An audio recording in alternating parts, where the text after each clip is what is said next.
Space,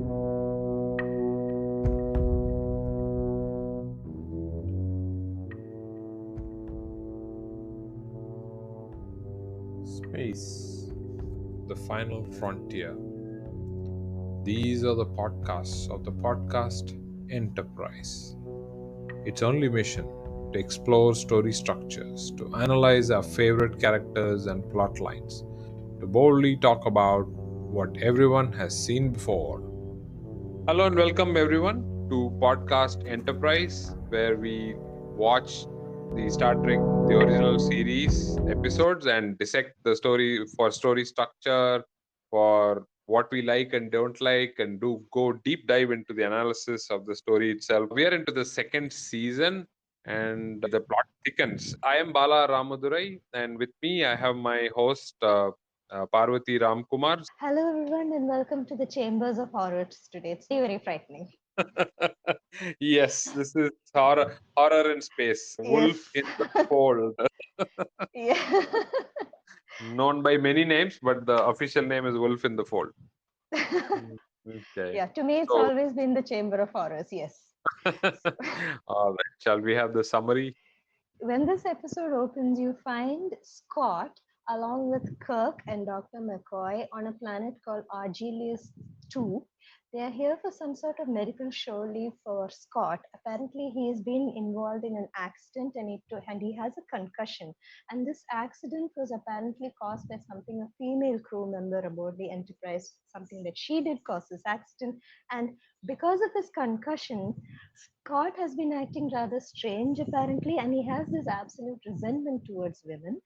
Kirk and Dr. McCoy believe that bringing him down to Argelius II on medical show leave will help him get over this resentment for women. And because Argelius II is something of a hedonistic society, it's a very open planet, it's a pleasure planet, and there are women there who can potentially entice Scott to help him get over his resentment. When the episode opens, you find the three of them watching a belly dance led by an Argelian woman.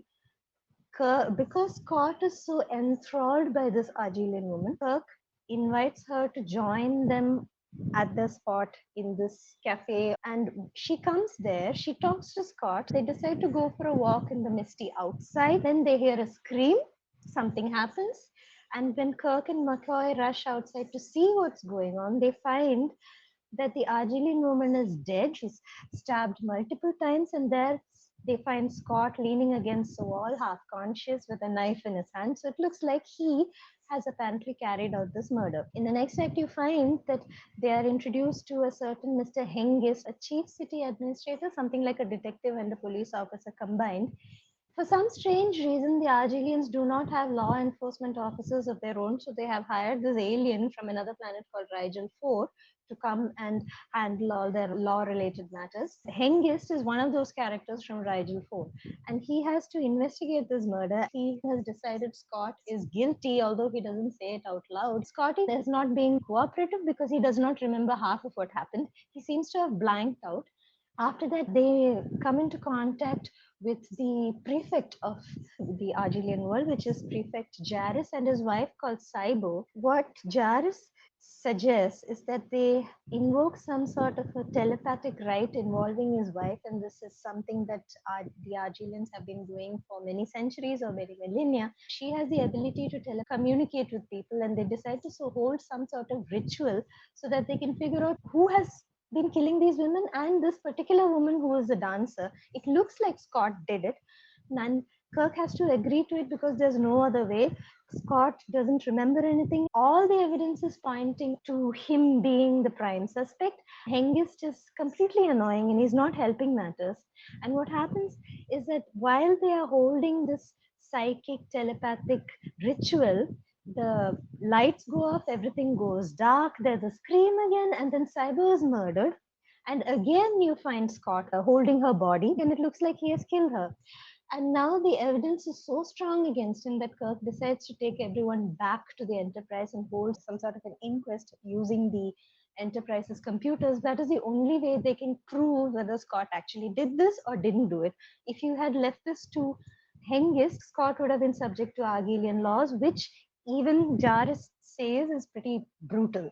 Back on the ship, they hold a trial, and then they find that it wasn't Scott who did it. There is this strange entity called Red Jack, and I missed a point here while they were holding the psychic telepathic ritual with Cybo. She did say something about Beratus, Kessler, and a Red Jack that is some sort of an evil entity that has been haunting this area.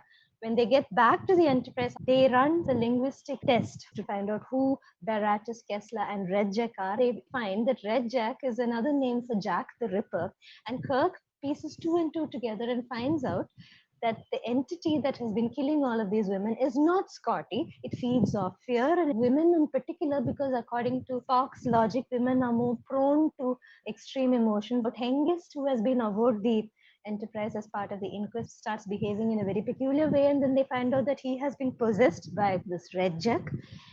Hengist has been dead for some time. This disembodied creature climbs into the ship's controls. It wants to terrorize the entire crew so that it can feed off their fear. And to prevent that, Kirk has the entire crew sedated, which creates some humorous moments because they act as though they're completely drunk. And Red Check, still aboard the Enterprise and haunting the computers, he decides to come. There's a certain trick that Spock suggests forces him out of the computer systems. He comes out, possesses Jarrus for a while, jumps out of Jarrus's body, possesses Hengist again, tries to stab and murder and create utmost terror on the Enterprise. But then with Kirk and McCoy's quick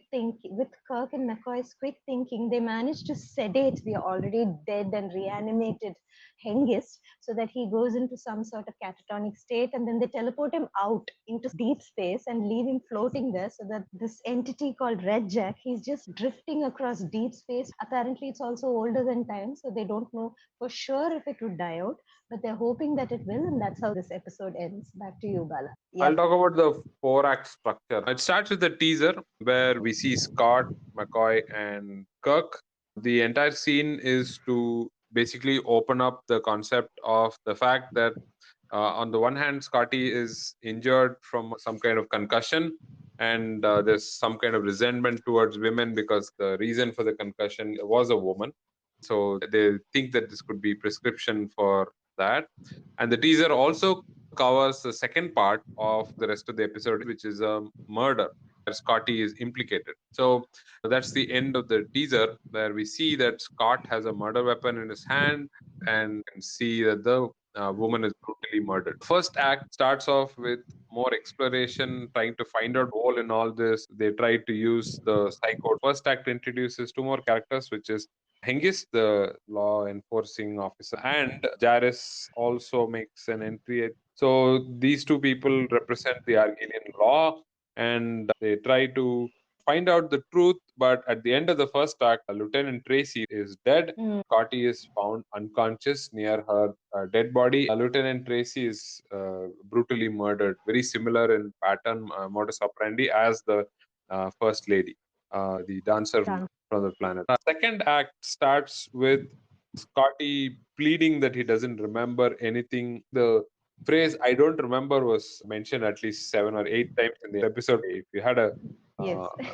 money for every time he says "I don't remember," he would be a millionaire by now. They do try to find out and investigate both the murders now. One way would have been to use the ship's power, but unfortunately, Kirk cannot take the entire party to the ship because he's bound by Argelian laws and he wants to settle the matter according to those. Kirk's hands are tied, and then introduces this act also introduces another character called Sibo, who is Jaris, or the prefect's wife, and she has empathic powers. By whole of second act, we are getting deeper into the mystery. There's spooky mumbo jumbo, as Scott says, and there have been two murders. The reason for these two murders have to be revealed, and Scott has to be saved. So by the end of the second act, there's a third murder now, as happens in many murder mystery novels or movies. So there's a third death now, but this time it is the prefect's wife, Sibo, who is actually trying to help her. And the prefect says, whoever has done it, even if it is Scotty, has to go through this punishment of death by slow torture. So Scotty and Kirk are completely not happy about the situation because looks like Scott has no way out. That was the end of the second act, and we see that Scott's life is hanging by a thread. The third act starts with Jairus Landru. No, Jairus, yeah, but the same actor. Okay, for me to confuse.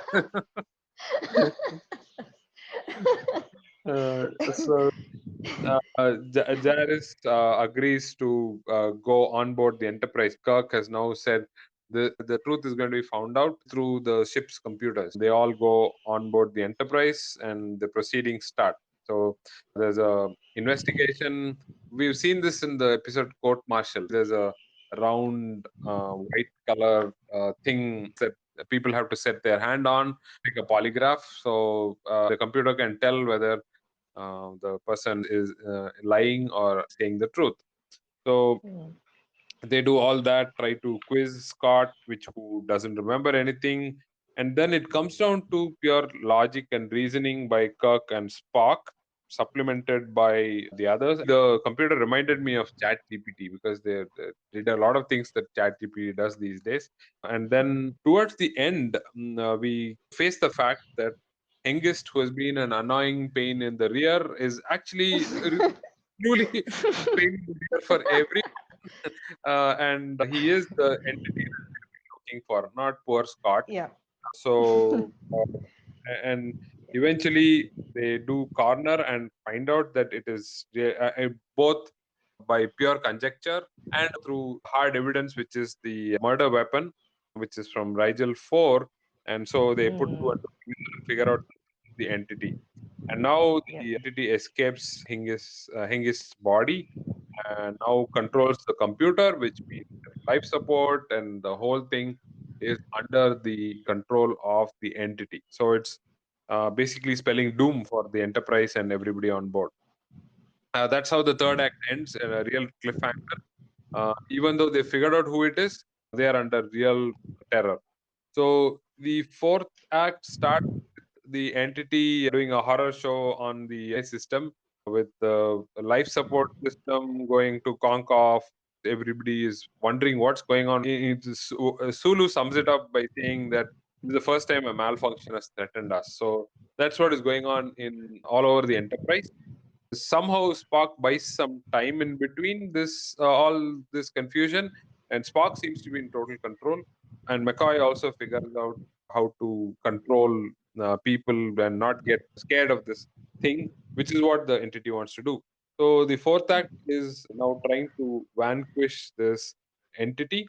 One is by clogging the computer with a tough Yeah. problem to solve, and also the freeing up in another way, clogging up the fear senses of people. That's what McCoy does.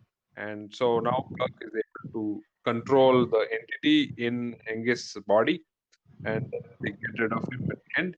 And because they're under a tranquilizer effect, the entire crew, now with the danger gone, this for the next 5 to 6 hours, Kirk is going to have the happiest crew, but no work done, which is not so happy situation for him. So Yeah. a nice light moment to end the episode as always, and that's the end of the fourth act. So, what did you think about Wolf in the Fold, Parvati? So I thought it was brilliant. I did enjoy it. I was also scared, completely scared, right? Because so I'm not sure enjoyed is the right word. It scared me. Yeah. And I found it completely gripping. The idea that this mass murderer is Mm, a disembodied creature, an alien that has been alive since the beginning of time, since the dawn of time, is what it says about mm, itself.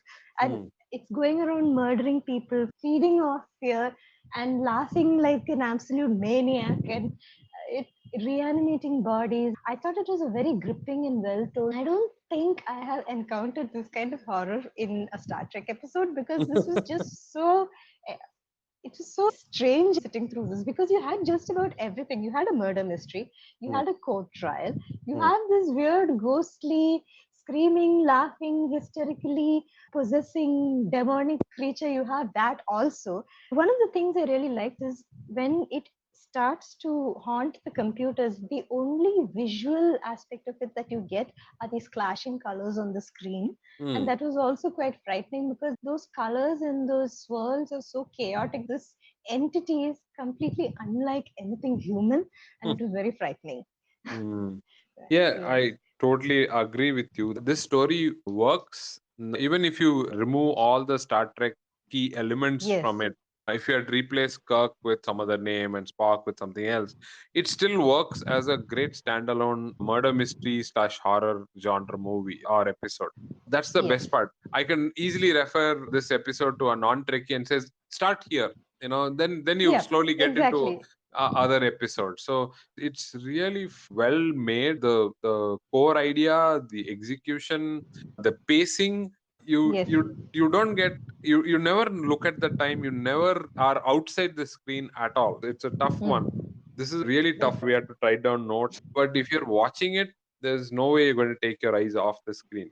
It's fantastic, really fantastic. Absolutely. And one thing that I really liked about this is that the Star Trek science fiction element gives it that extra level of Yeah. eeriness, Yes. because here you are dealing with an alien entity, which makes it so much more frightening. And none of the humans or the half Vulcan and Spock know Mm, how to deal with this entity all times. mm, mm, And they are not in the beginning sure how to deal with this thing, because it also seems to be very powerful. mm. And I think the science fiction elements were so well woven into the rest of it that it was such a gripping story.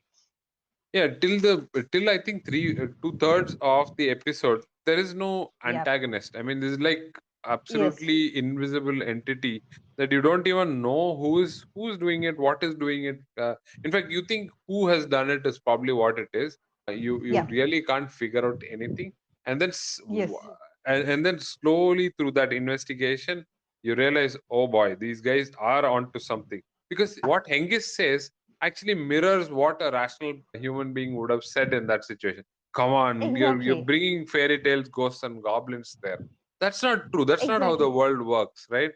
Yes. And like you said, this whatever remains, however improbable it is. I'm quoting Sherlock Yeah. Holmes, of course. You can have your theory, you can eliminate everything else. Whatever remains, however improbable it is probably Yeah. the truth. And that's the line of reasoning that Kirk and Spock have at the end, saying all the argument points towards this entity being there and probably taking the shape of a human being, or going inside a human being.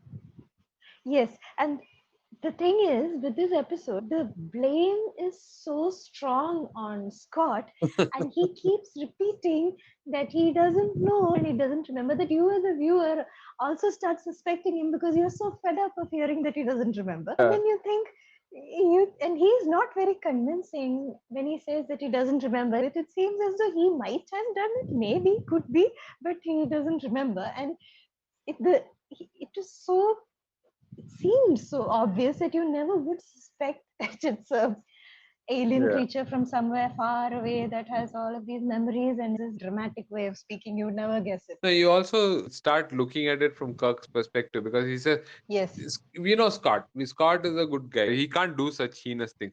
But however, there's Yes. an element of doubt because of this concussion. McCoy keeps feeding that also. He says the He does. concussion Yeah. and the fact that he's blaming that lady for what happened. Perhaps Ha. who knows how the human mind works? When an extreme situation, the human mind works very differently. Yes, It he could be know. Scott Yeah. himself, and we know the Scott that we are used to, but this is a different Scott that we are dealing with. God knows Yes. what happened there. Exactly. And he could have done it because he doesn't remember anything. He's got a concussion. He's had a lot of resentment, which they are trying to snap him out of. So he might have done it in a moment of temporary madness. He is found with the knife, unfortunately.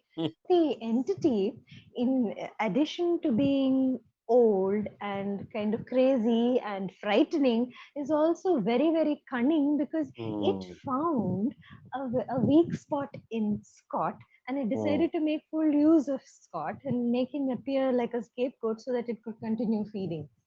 Yeah, you're right. I think because he's also susceptible to fear and irrationality, it thinks as the right sort of candidate for, because it feeds on that emotion. And Yes. clearly you see him horrified in a couple of scenes, probably using such people for its own advantage. Yeah, you're right. It's cunning and scheming. It knows what to do, when, how to do it all. It's extremely well done. And apparently, it has also done the same thing to Hengist because Hengist is possessed. Hmm. And we don't really know since when he was possessed. He's obviously dead, and he is a reanimated body, an undead, possessed by this creature. As the episode progresses and blame is shifted away from Scott, they start figuring out it was not Scotty but someone. Hengist starts becoming more and more deranged. The creature is able to stay calm for a long time, but ultimately it shows its true colors, and that's what happened eventually. Hmm. And then you realize that this is how this thing's personality actually manifests itself. It's crazy. It's completely crazy by human standards. By its standards, it's a very nice and well behaved individual. But it's the fact that it was able to possess and control Hengist was also shows some sort of alien power that the human race is not accustomed to. Hmm. Yeah, actually, you can see the resistance in Hengis when Jairus says, my wife has such empathic contact powers. She's a Yes, priestess. She's going to absolutely. do this for you. And he says, Yeah. oh, no, no, no, I'm not going to allow such things. We are just going to do investigation, put this guy under the anvil, and we're done. This guy says, oh, no, we can reveal the truth. Kirk says, by the psycho tricorder and says, no way, Yes. we don't want to know the truth because that actually gets in the way of his Yes. feeding time. So, And he's but forever hungry, as you know. when Lieutenant Tracy beams down, you can see the sparkle in Hengist's eyes. Yes. Okay, another New victim. meal. Okay, new meal. Yeah. This is better than I thought. Bring on the tricorders. Okay. So what I was saying was there was a slight discrepancy in that particular scene where you have Lieutenant Tracy. She took Scott away from the room Hmm. where the psychic meeting was taking place, and The it psycho seems like tricorder. They call it the psycho tricorder. yeah, absolutely. And they also had this ceremony with Cybo taking place.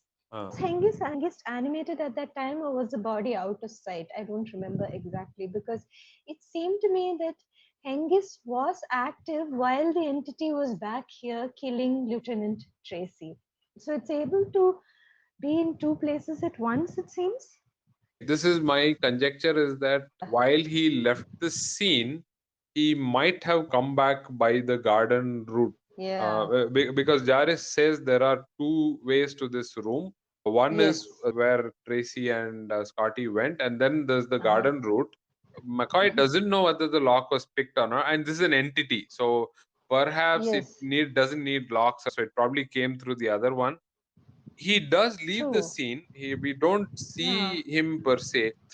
Also, I noted that Marla and father of are both Yeah. right there in that room. They're not far off. So I think it makes sense. I don't think there was a big lag or Yes. a discrepancy. It seemed okay, Yeah. logical. Logical.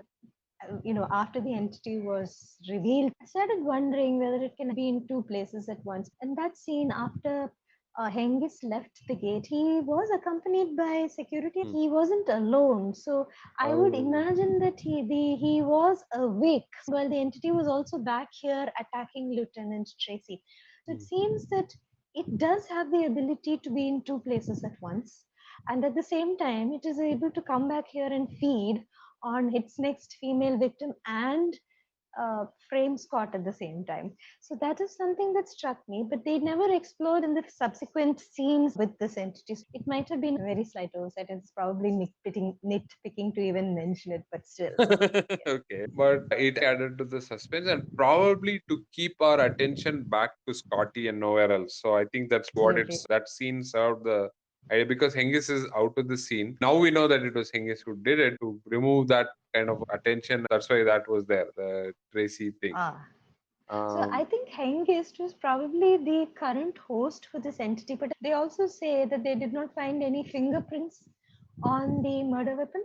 hmm. It probably leaves Hengist's body behind when it wants to feed and then reanimates back. Oh, okay. In the trivia on Memory Alpha, I also read that there is a alternate episode in which the entity occupies the bodies of the victims rather than the murderer. It occupies the body of the victim. and then leaves them when Yeah. they're dead. So that's another angle I saw. I'm just making things up here right now. I don't know. I mean, it's open to interpretation. It could have Yeah, gone either way. yeah. I agree. So, but the other things that were there for our distraction was Morla and the musician also. So, I mean, one look at him and we knew that this guy was not guilty at all. But it was sort of there to lead our attention back from Scotty to uh, saying maybe this guy has something else that's coming up. you do get that impression, and more, Kara's father does not help matters by saying that Mm, he was jealous, and he mm, might have had something to do with it because Kara went out with Scotty. There's something mm, deeper going on here. And then you also start suspecting Hengist because he is resisting everything. He doesn't want you to proceed with the investigation in any unconventional way that could potentially bring out the truth. So it seems like he doesn't want the truth to come out. And then you start suspecting him, which was correct. He is the one behind it, not the right. original Hengist, but the reanimated one.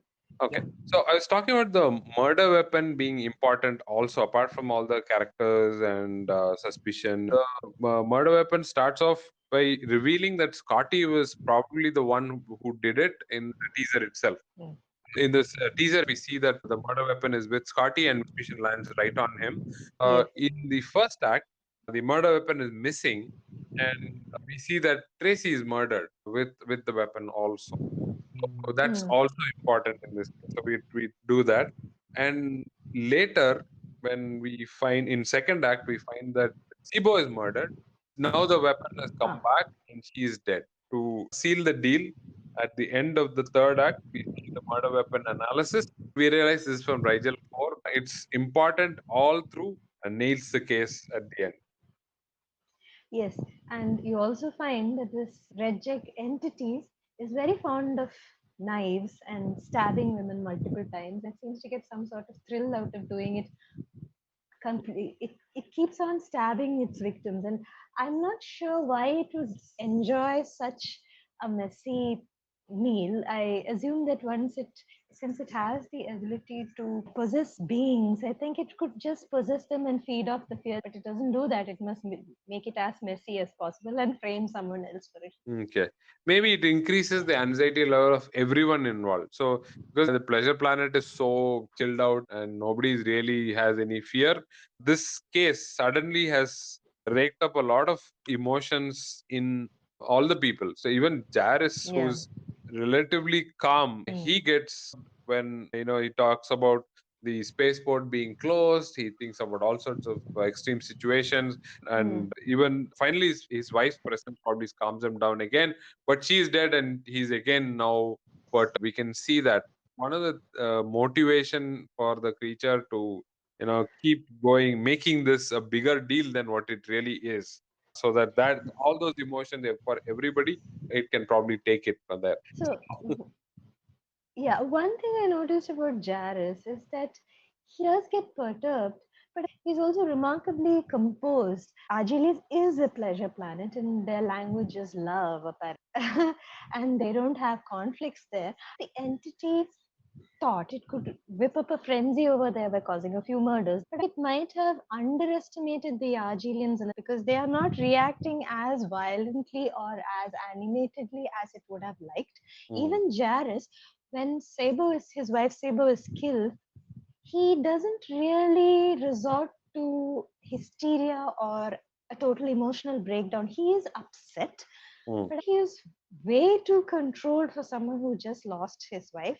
In Given what the entity was probably expecting, it must have expected a total pandemonious situation where everybody would break down and wail and scream, but that didn't happen. mm, And I think when it got to the Enterprise, it found that humans are a little more animated and it's able to whip up a frenzy a lot easier, but it did not know mm. that Dr. McCoy had a lot of sedatives handy and it turned the entire crew drunk. Yeah, so that the proceedings for me was pretty interesting. The core of the Yes. episode, all this murders and the messy stuff was on the planet. But when it came to Yes. the third act, It was so well done, a proper investigation, very systematic process, slowly find out what's the truth. And like you said, Jairus was completely calm and rational. He looked at Mm. the logic, what's going on. He keeps an open mind, sees, okay, what are the possibilities? How is it going? Is it fine or not? And that's Ah, how the investigation went, and very, very systematic. Nobody is ruling out anything. It could be Scott. yes. Even Jairus mentions that, right? When he says, I don't remember, and the computer says, yes, he's saying the truth, he says Yeah. he probably doesn't remember that he killed, but did he kill or It not doesn't still is mean that he unproven. didn't kill. Yes, Yes, he it is didn't kill, unclear. exactly. Yes. So So, uh, slowly, you know the steadily, funny they thing? ruled out Yeah. possibility after possibility. Yes. And you know the funny thing, Bala? I think the joke is on the entity because ultimately the only person that gave into hysteria was the entity, and everybody else was either drugged or just calm. Yeah, after feeding on so many emotions, it's bound to go crazy at some point of time. Yeah. It uh, did, and it gave into its own hysteria by screaming "die, die, die" and all of that, and it was the only one screaming, and everybody else is calm. Even Kirk has shut that thing off. That's it. Shut it off. so logically, they figure out that if all men die, all people die, then how come this entity transcends time? They figured out many things, and they postulated a theory, checked it with the computer. When in earlier I mentioned that it reminded me of ChatGPT. When it said that when Spock says, "You listen to our last 5 minutes of speech. Now summarize it Yeah, for us and tell us what we yeah, are thinking. Is this question correct or not?" The computer actually answers it, saying, "Yeah, you guys are yeah, right. You are the right track." It's eerily like ChatGPT. yeah. It does have a very annoying way of talking, though I will say, and Oh, that's also true with ChatGPT. yeah, they're It very similar that way. We should match them because I think it will be a match made in heaven. They're very similar. I feel that this computer, it is pretty much logical and it is also to the point.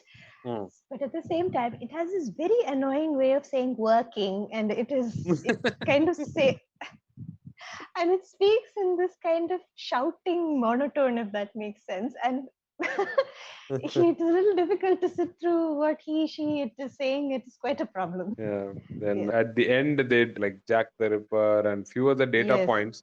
Yeah. Quickly, Spock figures out that they all lie in a straight path where Yeah. this reminds me very similar to the that Doomsday Machine, right? So they figure out that it's Yes, it's gone going through. right through in this Yeah. particular line. Also, Operation Annihilate. They also figured that is probably how it went. So Yes. they're able to trace back the path and figure out that, Mm. oh yeah, it does lie between this Argelius, and that's probably how it took that path. Exactly. And it's going in that singular pathway. And that was a very dumb move on the entity's part, especially since it is claiming that it's been around since the beginning of time. First of all, it should never have boarded the Enterprise. And Mm. secondly, when it haunts the Enterprise's computers and tries to shut off the life support systems, it was actually quite funny and ingenious of Spock to make the computers work on the value of pi, and that kind of drives. So the entity is, in mathematics, finally defeats it. And Yeah. No, initially when I saw this episode for the first time, I'm wondering what problem has he given that the computer has gone completely bonkers, and then he says, "Oh, I just gave it a pi problem." That's so simple yet so devious. completely Spock, devious. Spock came up with the right Absolutely. And the entity is obviously neither used to mathematics and the value of pi, and it is not used to Spock. So together, that was quite a deadly combination, and it couldn't deal with it. Yeah. And McCoy had his own set of bag of tricks where he says, I Yeah, can tranquilize an active volcano. that was an amazing statement. And even though those crew members were tranquilized, it was actually a little funny to watch them laughing and being so happily languid and and I Yeah. really liked Sulu there. Yeah, you could see Sulu like, oh, I don't He's know what to so say. happy.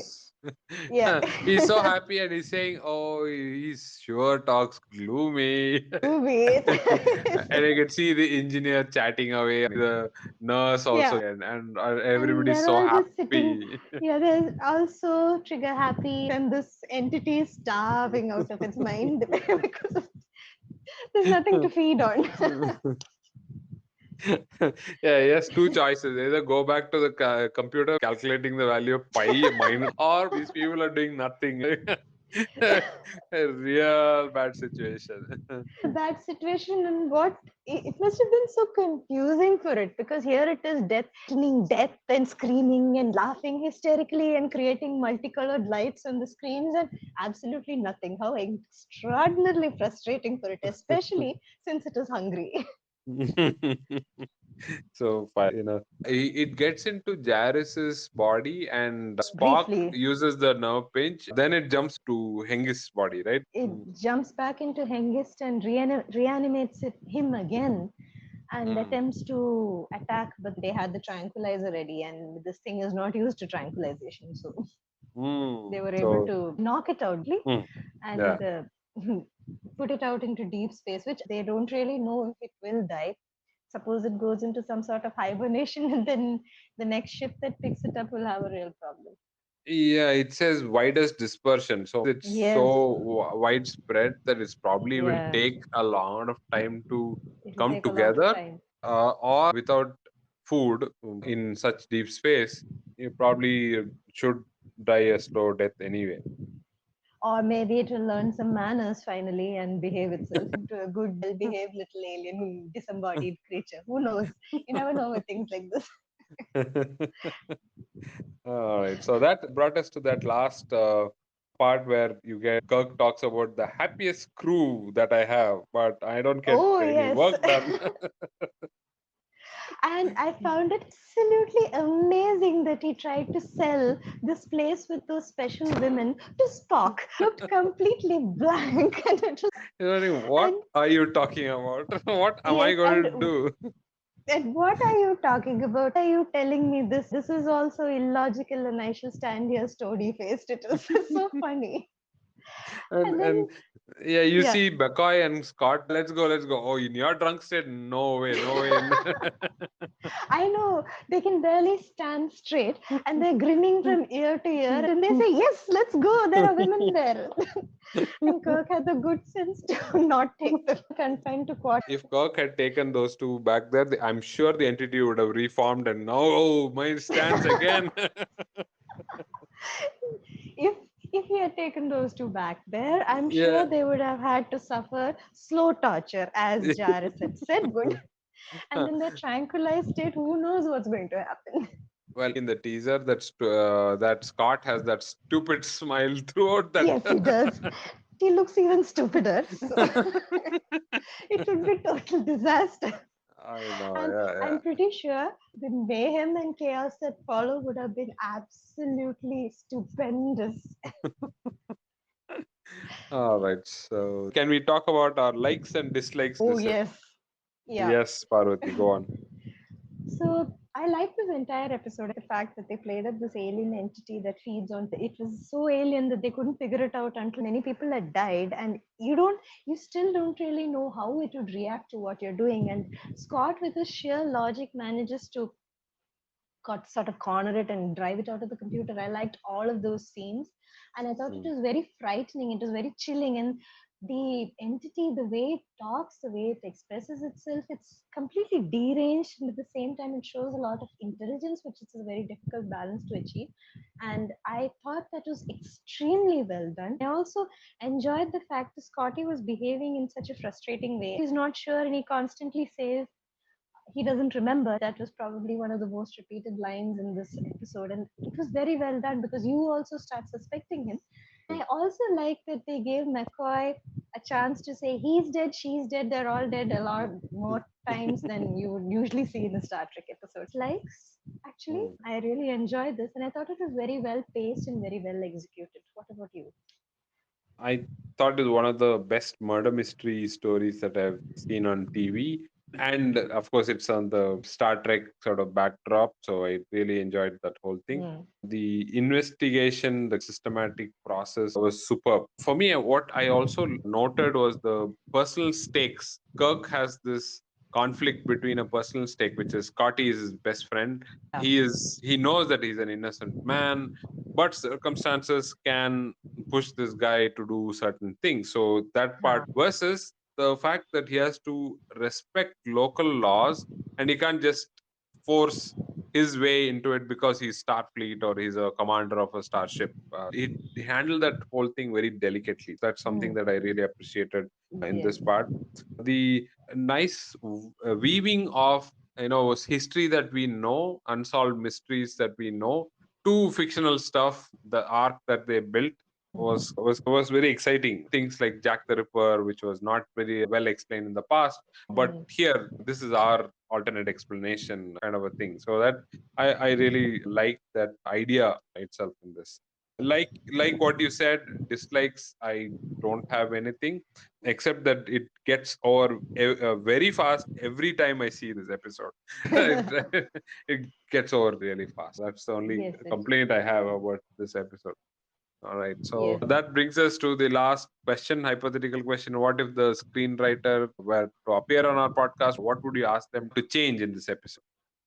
So I would tell them to leave this as it is because it's very well done. The plot is tight and the ideas are well executed. The only thing they can consider is turning this into a movie because I would definitely watch it. So And I have nothing to ask the screenwriter to change or to explain. Just that maybe they could have shown the bulkhead hitting Scotty on his head, maybe a small glimpse, so that we don't have to keep visualizing what happened. Those all come through dialogue. Maybe a glimpse of that, and then or a flashback sometime. Oh, saying, "Oh, this is what happened," or something like that would have really helped us visualize what really happened to Scott. That's just, again, I'm nitpicking and I'm trying to imagine too many things. Okay. All right. So all in all, it was a great episode. Highly recommend this episode to anybody who wants to start watching Star Trek. Thank you, everyone. Thanks, Parvati, for the analysis. And we'll see you in the next episode. Thank you and bye. Bye, everyone. That brings us to the end of this episode. Thank you for listening to the podcast Enterprise. Please do share your reviews with us and please share this podcast with any of your writing friends or trickies. Live long and prosper.